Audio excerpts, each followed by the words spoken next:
An unprecedented third term for Xi Jinping, the first Chinese leader after party founder Mao Zedong to continue in power even after two 5-year tenures. And that puts him on course to continue in power for life like Mao. His dominance and supremacy was visible and emphasized at the 20th Party Congress, where he received a rapturous applause for his wide-ranging speech, one in which he prioritized security, safety and national rejuvenation, and swore by Marxism, making a vow to make China a modern socialist country. What does it indicate about the future approach of Xi Jinping? What does a more dominant and stronger president mean for China? Also, should his rhetoric worry the world? That's the global debate.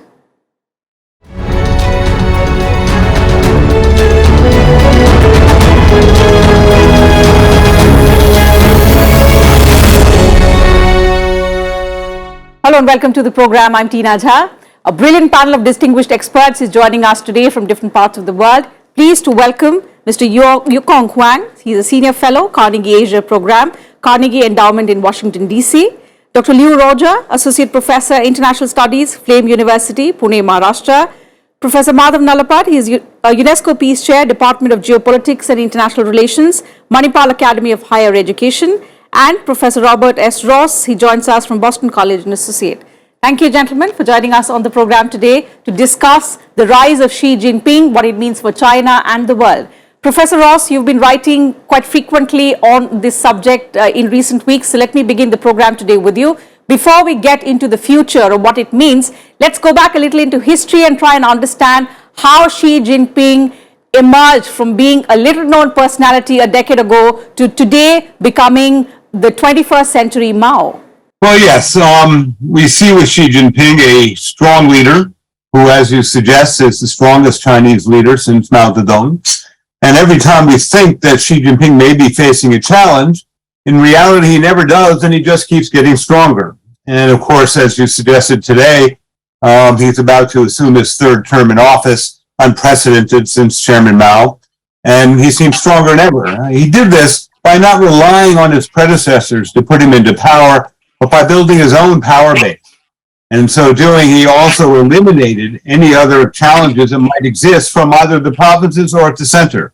So in foreign policy, and we say China and the world, he is a one-man decision maker in many ways. He has minimal need to consult with others, whether it's the foreign ministry or other or military leaders. He will get briefed by them, but he makes his own decisions, reflecting his supreme authority today, his confidence in Chinese politics. Is China moving from one party now to one man?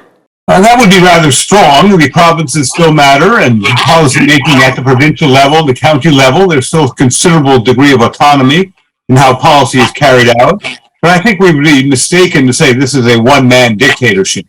There are various forces in China that need to be taken into account, both in economic policy and in politics. But when he comes down to it, he will listen to these forces. He has to pay attention to these political forces, but ultimately he can make his own decision. Okay, what kind of impact it's going to have on relations with other countries is something that I'll come back to you, Professor. Let me go across to Mr. Huang. If I'm audible to you, sir, this question is for you. Your perspective on the rise of Xi Jinping. He's set to get the third term now, the strongest leader after Mao Zedong. What does it mean for China? Well, I think Xi laid out a vision for China, creation of a more modern, prosperous socialist economy, more powerful economy. But I think the key word is more innovative, technologically advanced.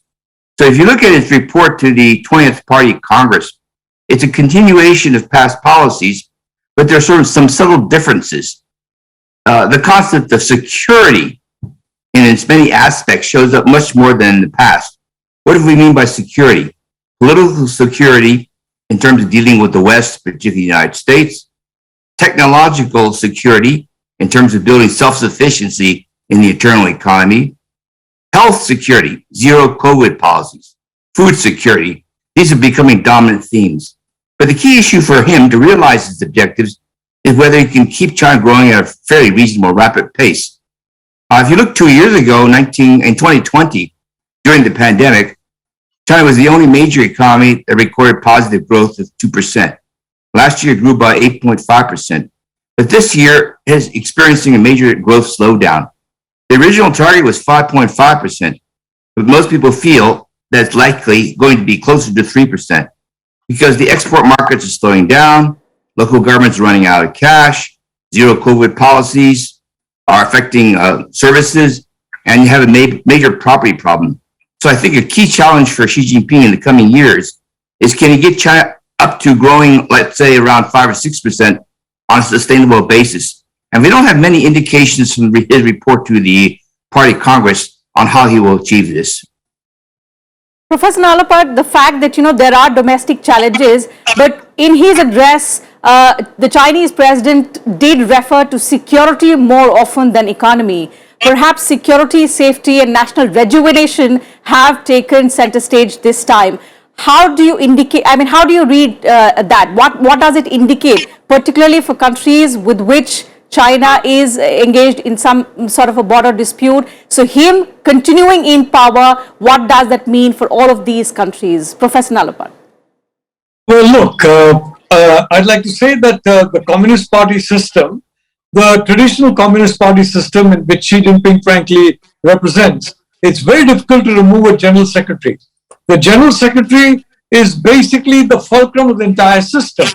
And barring, for example, Nikita Khrushchev, who was removed a year and a half or so after he blinked in the 1962 Cuban Missile Crisis. Well, Mao Zedong certainly did not give China growth. In fact, Chinese economy was way smaller than the Indian economy at that point in time. Many tens of millions of Chinese lost their lives, some through deliberate state action or inaction, and others because of famine, caused again by state policy. Well, he continued and continued and continued. Stalin, I don't think Joseph Stalin was known for human rights or anything very much like that, but he continued and continued and continued. In the Soviet Union, you had Leonid Brezhnev. He continued. So it's very difficult to basically remove a General Secretary, which is why I was always a bit surprised at all these reports that have been appearing over the years. Oh, Xi Jinping is getting weaker, he's being challenged. As has correctly been said by one of the discussants, Xi Jinping has very clearly, in that he reminds me of Stalin actually, more than Mao. Mao was a little more, hit and miss. Xi Jinping was like Stalin, very organized. He took care of yesterday's enemies. Those who were powerful yesterday may not be powerful now, but he remembered them. Taught them a lesson. Today's enemies, the enemies of the day, and those he thought would be against him if things go bad for China. So he took care of all three of these categories, with the result that it's no surprise that all that's happening in the voting for the new presidium, for the new central committee, well, if there are one or two votes that are cast negatively, in my view, those votes will be cast because of the instructions of the Office of General Secretary. Like in the case of Stalin, the Office of General Secretary has become all-powerful in China. And in that sense, you can say it is one office rule. And Xi Jinping is really very much of a micromanager. Almost every aspect of major policy is not only being directed by him, but he wants to have control as well, which is why Chinese tech companies, the so-called private sector, not to mention state-owned enterprises, the Office of General Secretary wants a direct role in them. Previously, it was the Communist Party units. They, installed their people in these enterprises. Now, you have to get clearance from that office before in any major enterprise, anybody from the party is installed, and that person has the last word. So frankly, the degree of control we are seeing here is unprecedented. So now going forth, going forth, now, you say that 2 terms, Xi Jinping has moved very strategically, taking care of yesterday's enemies, making sure that there is no dissent against him. Dr. Roger, going into the 3rd term, What kind of change do you see in Xi Jinping's approach now that he is much more dominant? He is in a much more, strengthened position now. Well, Teena, thank you for having me, and I'm happy to and honored to be on the same panel with the other panelists.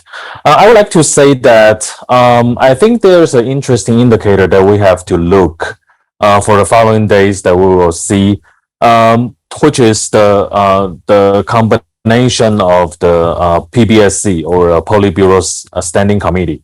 So now the guesses and speculations about what it's going to be. Wall Street Journal actually recently they have a list that Xi Jinping's people actually occupied and being dominant all of the PBSC, whilst there are some other sources that make different predictions, saying that there will be a balance of power between Xi Jinping and the Tuanpai or the Communist Youth League faction.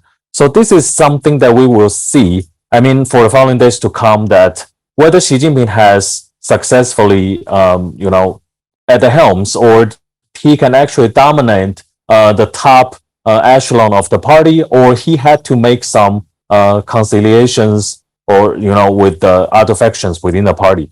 If we see that Xi Jinping's people actually, all the president's men or all the Secretary General Xi's men was prevailing all the PBSC, that we will see a more pessimistic future.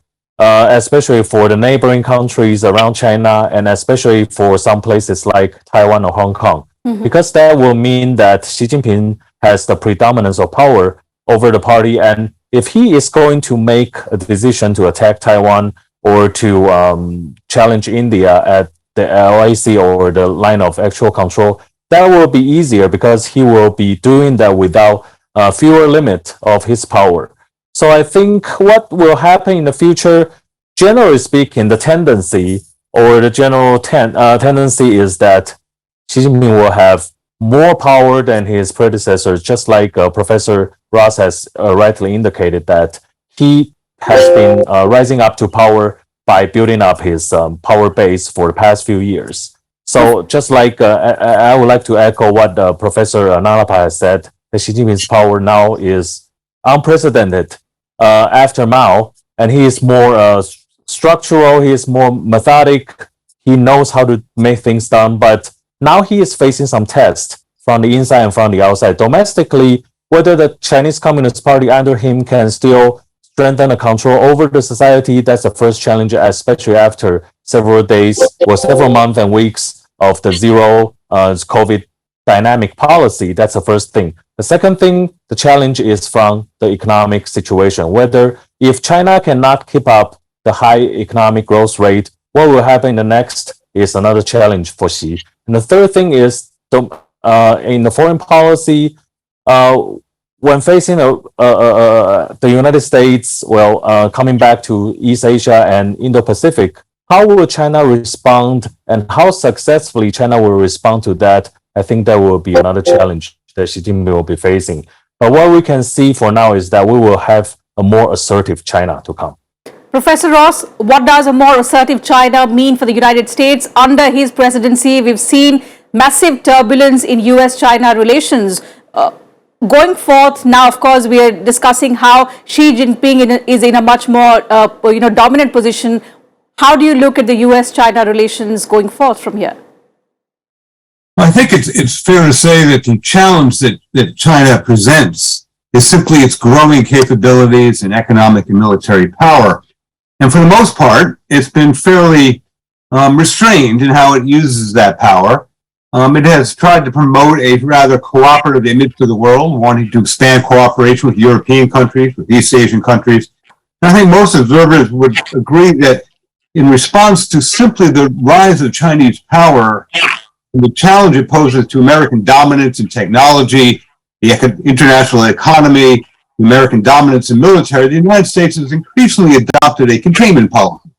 We certainly see that recently in our technology policies and the U.S. resistance to negotiating or diminishing the tariffs on China. And so the problem for Xi Jinping is he's been quite successful, one has to say, in having greater Chinese security within East Asian waters than any time in probably 200 years of Chinese history. And of course, China's emerged as a leader in Africa, Central Asia, Latin America, as an aid giver, as building construction, as a place to go to if you need assistance for economic development. So he's accomplished a lot. The challenge for Xi Jinping is that simultaneously, no pain, no gain. He now has a trade war with the United States. He now has a technology war with the United States, and relations with Europe are becoming more difficult. The challenge for Xi going forward is to continue to promote Chinese security in Asia and elsewhere, to try and work with Europe, while simultaneously managing a difficult domestic economy, as Dr. Huang has suggested, and try and manage the U.S. containment policy to limit its effect on Chinese development and on China's relationship with other advanced industrial economies, that be Japan, South Korea, Europe. The jury's out. I think he still intends to try and promote an image of cooperation, but whether the U.S. can offset that and impose costs that will offset any Chinese gains, that's Xi Jinping's biggest challenge. Professor Nalapart, coming to the Indian context, and perhaps because we are next door neighbors, we have a border dispute, the Ladakh standoff, there's been no resolution in sight since, after so many rounds of talks as well. But what should India's approach be now in dealing with a more aggressive China, with Xi Jinping set to be at the helm for the third time? The fact that, some of the analysts are also pointing out that India's success in foreign policy will be determined by the kind of approach it has towards China. What's your opinion? Well, Teena, I'm happy to see that our friends from the United States have such a optimistic and benign view of China. We are living next door to China. And it's remarkable, for example, how often the word fight, and Roger will confirm that what the interpretation given about struggle in the official translation is actually fight. He kept on repeating fight, fight, fight, fight, fight, so very often in that speech. And he is giving this picture to the Chinese people that you've got very powerful enemy. And that powerful enemy is the United States. It's out to strangle you. And only I, a strong man with courage, with guts, and with the determination to take on this enemy, can defeat this enemy. That's the first point. And the second point is, I'm so happy that, in East Asia and other parts of the world, he's been so friendly. I haven't really noticed that in India. I haven't noticed that in Vietnam. I haven't noticed that friendly face of Xi Jinping in Taiwan. I haven't noticed that in the Philippines. He's grabbed sea space and land space from all these countries, and about nearly 80% of South China Sea is dotted with these artificial islands and taken control of them. So personally, I'm so happy to hear that he's a very nice chap. He's a friendly guy. He's just aggressive to keep his popularity going. We all know politicians, say all kinds of things to be popular, but the problem is Xi Jinping needs only to be popular with a handful of people, and one of them will be, of course, the military people. Then in my view, Roger, I have no doubt that the standing committee is going to be filled with individuals who are basically completely dipped in Xi Jinping thought. At one time it was Mao Zedong thought, now it is Xi Jinping thought. I am reasonably confident of that. I've been confident of that. I've been tracking Xi's slow strangulation of his enemies right from 2012, the anti-corruption campaign, the anti-party campaign, the fighting the enemies of the West campaign, all these great campaigns to make China a secure nation. Well, is it secure? I don't know. I'm going to defer to, my colleagues here. But I'd only like to make one point. You see what's happening to young Iranians, especially Iranian women. Young Chinese, I can tell you, they want economic growth. And frankly, many of them have traveled to the US, they've traveled to the West, and they really don't recognize this ferocious, implacable enemy that is being painted by the Communist Party of China today of these countries. India, I think we have to really keep our guard up, quite frankly. But the good news is, the more China under Xi Jinping is seen to be what, in my view, it most likely is, an aggressive, expansionist power, the better will be the reception given to India.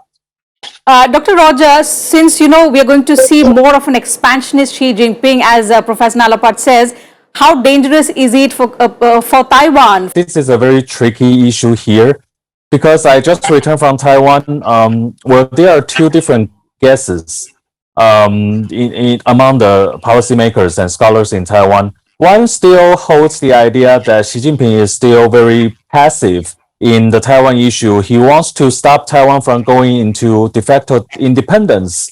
That's his first priority. But another, faction or the strength of scholars, they firmly believe that from the year 2024 to the year 2027, there will be a dangerous window being opened, and Xi Jinping will use these 3 years to prepare more militarily to attack Taiwan, and Taiwan should be fully prepared.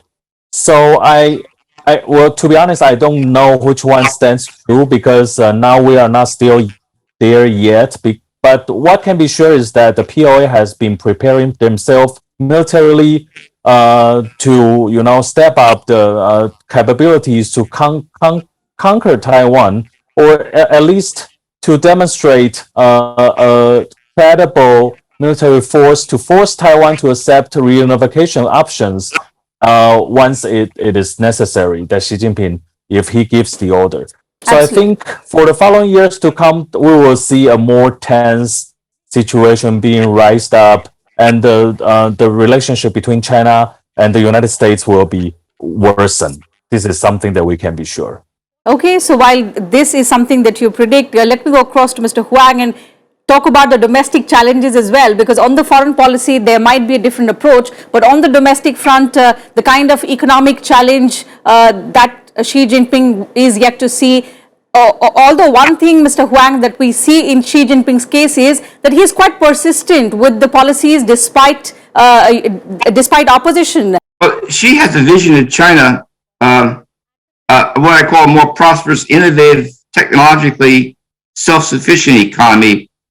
And his goal is not next year or next 5 years, it's 2035. So we make a mistake if we think about this year and even this 5-year term. By 2035, he will be the same age as President Biden is today. So think about what he has in mind for 2035. I think his vision of China is not the vision of what I would call the United States. He doesn't see a China as dominated by, let's say, Wall Street financiers or Silicon Valley digital giants. He has a focus on quantum technology, AI, advanced materials, electronic vehicles, pharmaceuticals, medical supplies. So it's a different kind of vision, and it's different from what we've seen before. And the question is, can he shape that? And he's shaping that by reallocating resources from what I call the traditional profit centers. And that's why he's cut back on Alibaba and Tencent and other kinds of giants which have been absorbing a lot of the money. He wants the money to flow into different areas. We've never seen a country try to do this. So we don't know whether it's going to be successful. So that's a big issue. But he cannot succeed unless he can get growth rates up closer to 5 to 6%. Yes. This year it's going to be closer to 3. So that's a big issue. And then the question is, can China grow, let's say at 5 or 6% steadily for another decade and a half? And the answer is it can. It's a highly distorted economy, but it has very major growth potential. Let me just give you a few illustrations of this. For the last 10 years, China has been investing most of its money in the interior for its distribution poverty's sake. But the higher returns are along the coastal areas and central provinces.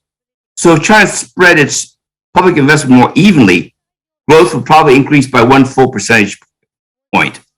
China has a very strict residency policies. You cannot move to Shanghai or Beijing, the big cities, but you can move to the smaller cities. And it's the only country in the world that controls the movement of people in this way. As a consequence, cities like Shanghai and Beijing, although there are 20 million people, are actually too small. And China's small cities are actually too large. It's the only country in the world that has this particular pattern. The density of people, for example, in Beijing and Shanghai is lower today than it was 10 years ago. There are fewer people in the central portions of these cities than in the outer areas. If you let Chinese live where they want to be, you could increase growth by perhaps another 1%. So there are all sorts of things that Xi could do, but he has not done because of the political sensitivities. And if he did this, he could grow 5 to 6%. So the big question economically is a more politically confident Xi Jinping willing and able to move forward on reforms which before the country was not willing to do? And that's the big challenge. Let me stop there. Absolutely. Professor Nalapal, that's an interesting question, and that is going to determine China's position in the global order as well in the times to come. Do you think so? Teena, I'd like to say that India is in the same position as China was in the 1980s, in the sense that people were looking at moving and a large platform, a huge population, lots of workers, lots of talent, and frankly, decoupling is a fact.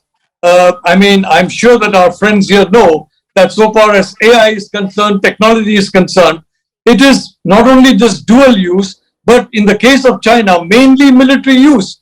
We are seeing in India, whether it's in the underwater domain, whether it is in the sea surface, whether it's in the air surface, space surface, land surface, Xi Jinping has been paying particular attention to developing his military powers. Now, maybe that particular school of thought which Roger is talking about is right, and he's only doing that because he likes to play as soldiers. Maybe he likes to play as a teenager, as a soldiers. But it could also be that the man is deadly serious about what he says he wants to do, which is basically, extinguish any challenge to what he says is sovereignty of China. And this sovereignty is based on all kinds of maps, which frankly have come from thin air, absolutely thin air. So I'd like to say, one, the question of this decoupling, it's a fact. Two, the fact is there's already tremendous overcapacity in Chinese manufacturing. Chinese technology, well, Alibaba, Tencent, they were growing very fast. I don't think that's going to be a worry for their competitors now, after Xi Jinping has been through with them. And the most important thing is market. People, the populations across the world. I know in India, I am very certain the United States may not be in the academic community, but there is a very strong feeling against China. It's the same thing in Taiwan. I am amazed to see the negativity about China in Taiwan. So the reality is people are withdrawing from reliance on China. And this decoupling is going on and accelerating. Vietnam is benefiting. Indonesia is benefiting. A lot of Taiwanese companies are now coming back because they know in 3 or 4 years, if you're a Taiwanese company and you operate in China, Xi Jinping will make you do things that will get you arrested as soon as you land in Taipei. Okay, or Professor anywhere Ross. else, Washington. Professor Ross, you seem to be wherever. smiling. Let me get your perspective on what Professor Nalapal is saying. The fact that countries are withdrawing, is it so? The image of the Chinese threat to Taiwan is interesting because over the last 15 years, nothing's really changed in Chinese capabilities. China's had a missile ability to take out Taiwan's infrastructure and leadership for the last 15 years. It's dominated the airspace over Taiwan for the last 15 years. It's dominated the naval waters going out 300 miles for the last 10 years. So that the image of this growing threat to China because of its growing capabilities is somewhat misplaced, particularly when the Defense Department, the CIA, the State Department, Taiwan's military all say that the mainland does not have the capability to occupy Taiwan. And they all say that the mainland doesn't have an amphibious force to occupy Taiwan. So what's happening here, this all reflects American concern that American leadership is eroding around the world. And America is trying to organize the world to maintain its leadership and to reduce China's challenge. And so we've actually changed our Taiwan policy. Since 2018, it wasn't until about late 2020 that China became more assertive in using its military around Taiwan. We're trying to organize the world to support American sweeping technology controls on China and Europe and Japan and South Korea don't want to. That having been said, I'll have to wind up the program. Thank you, gentlemen, for joining us on this edition of the Global Debate, sharing your thoughts with us and our viewers. So that's it from us on this edition of the Global Debate today, viewers. Thank you for your time as well. I'll see you same time next week. Until then, take good care of yourselves. Keep watching Sansad TV.